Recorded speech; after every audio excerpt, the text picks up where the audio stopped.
আজকে আমি উটসের রুটি কিভাবে করে সেটা আপনাদেরকে দেখাচ্ছি। প্রথমে আমি উটসটাকে একটু মিক্সচারে গুঁড়ো করে নিলাম। এরপর এটার মধ্যে আমি একটু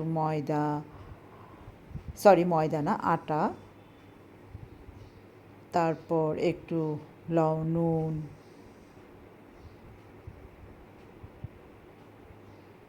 এরপরে একটু গোলমরিচের গুঁড়া,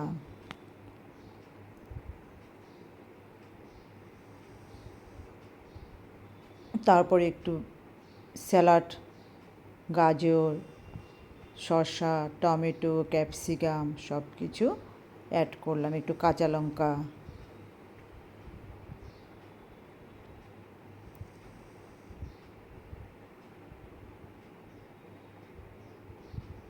একটু ভালো করে চিড়ে দিলে জিনিসটা ভালো। এরপরে একটু ভালো করে অ্যাড করলাম। এরপরে একটু জল দেবো, এটার মধ্যে জল দিয়ে ভালো করে এটাকে গুলে নেব।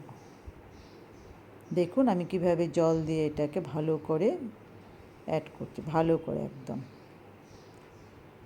আমার যদি কোনো ভুল থাকে আমাকে একটু বলে দেবেন, কারণ সবার থেকে সব কিছু শেখার আছে, শেখার শেষ নেই। এই দেখুন আমি এটা কিভাবে একদম ঘন ঘন করে করেছি। এখন আমি একটু চালের গুঁড়া দিচ্ছি। চালের গুঁড়াটা দিলে এটা খেতে ভালো লাগে, আমার কাছে ভালো লাগে। আপনারা একবার বাড়িতে বানিয়ে দেখবেন ভালো লাগে কি না। কারণ আমি একদম অল্প তেলে করি, অল্প তেলে আমরা সবসময় খাওয়া দাওয়া করি। আপনি দেখবেন আমি কিভাবে করছি অল্প তেলে। আগে এটাকে ভালো করে মিক্সড করে নিলাম।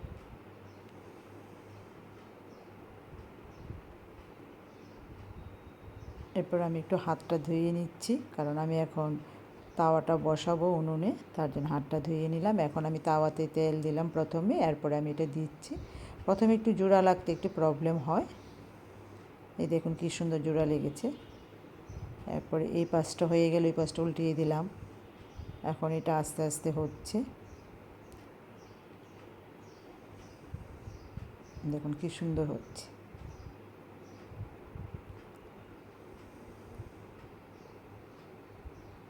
দেখেছেন তো কম তেলে কিভাবে করছি আমরা। এই দেখুন বানিয়ে নিলাম 3 পিস হয়ে গেল। এটার সঙ্গে দেখুন মিক্সড ডাল সবজি দিয়ে, সঙ্গে স্যালাড। আপনারা খেয়ে বলবেন এইভাবে বাড়িতে বানিয়ে দেখলে।